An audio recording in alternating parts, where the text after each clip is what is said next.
The economics of owning a casino. What if I told you there's a legal business where mathematics itself works as your silent employee, clocking in every second, never calling in sick, never asking for a raise, and yet the people who own these businesses go bankrupt at rates that would make a tech startup founder blush? That business is a casino, and by the time you finish watching this, you'll understand exactly why the most guaranteed money-making machine ever invented by humans keeps destroying the humans who own it. Let's build one. From scratch. The price of entry. First, the building. And here's where most people's mental model immediately falls apart. Because casinos don't come in one flavor, they come in 3 completely different sizes, and each one is essentially a different business. At the bottom, you have your small regional casino. You're spending $2 to $5 million. You get a few dozen slot machines, 2 or 3 tables, a bar, and a parking lot. In the middle sits what the industry calls a mid-sized property. You're spending somewhere between $500 million and $1 billion. You get a real hotel, real restaurants, and customers willing to drive 3 hours for the experience. Then there's the top tier, the Las Vegas Strip. The Cosmopolitan opened in 2010 at a cost of roughly $3.9 billion, still the most expensive resort ever constructed on that stretch of road. And the building, enormous as it is just the beginning. The math that never loses. Now we get to the part that makes casinos genuinely fascinating from an economic standpoint. Every game inside a casino is mathematically engineered to favor the house. Not through cheating. The cards are real, the roulette wheel is honest, the dice are clean. The advantage is baked into the rules themselves. The industry calls it the house edge. Here's the cleanest way to understand it. Imagine we flip a coin. Heads, you win $1. Tails, you win $1. That's a perfectly fair bet. Now I change one rule. Heads still pays you $1, but tails, you pay me $1.05. Same coin, same flip. But now I'm quietly extracting 5 cents from every round we play. That 5 cents is the house edge. But roulette isn't where casinos make their real money.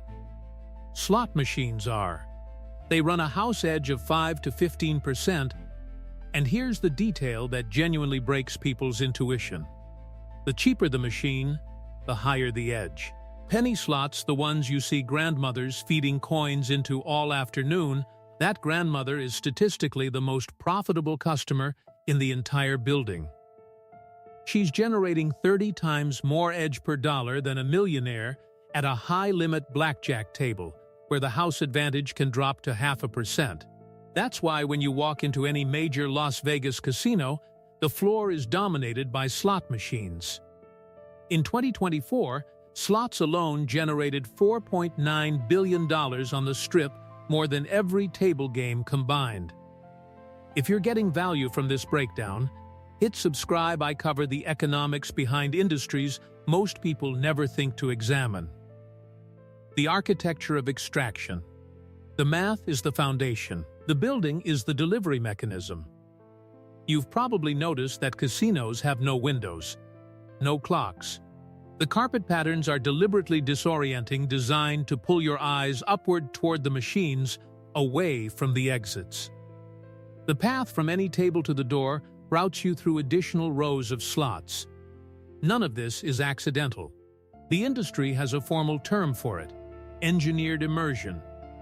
The goal is to remove every time cue from your environment, so the math has the maximum possible window to work on you. Layered on top of this is the most precise customer retention system in retail history: the loyalty card. You sign up for free. You insert it into machines, hand it to dealers. From that moment, every bet you place is tracked. The casino uses this data to calculate your theoretical loss, essentially.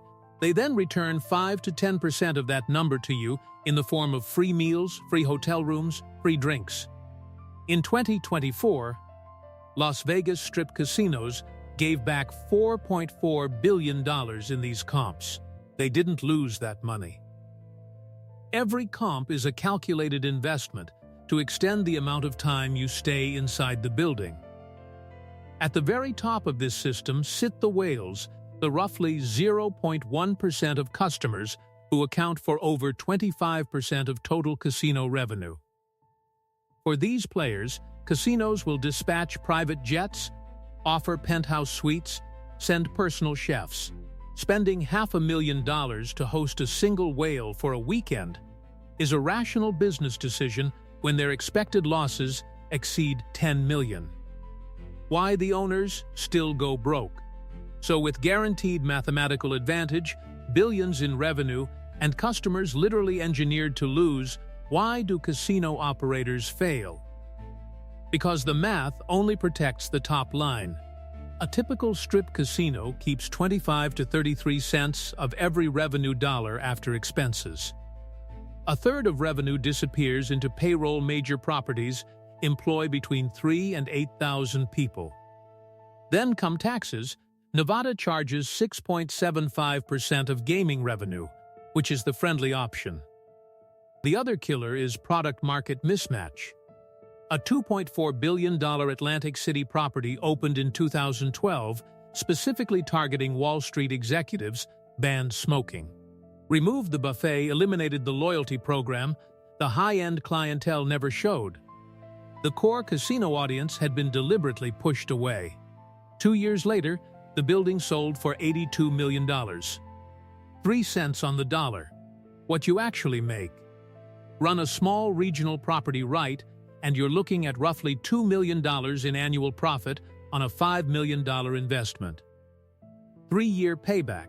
Boring, resilient, reliable. Build a $1 billion strip resort and the numbers look different.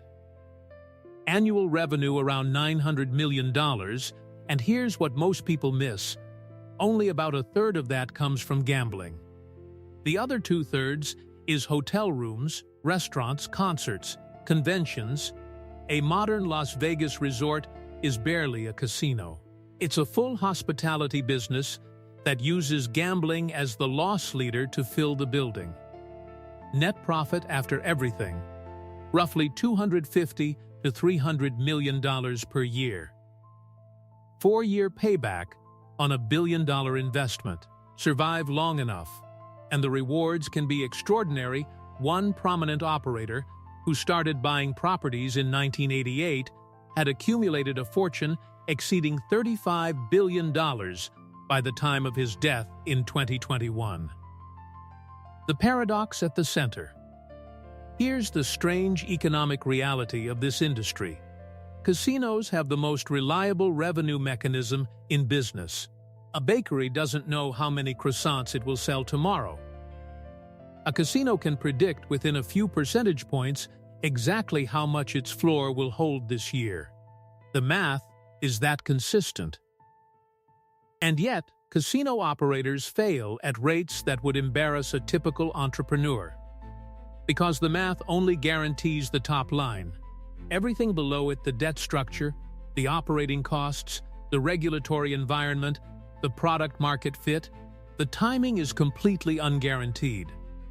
The house edge is bulletproof. Everything you build on top of it isn't. The whole industry is one trade, repeated at enormous scale, guaranteed revenue against unguaranteed everything else. Survive 20 years of that balance, and you've built something almost impossible to replicate. Just make sure you're the house.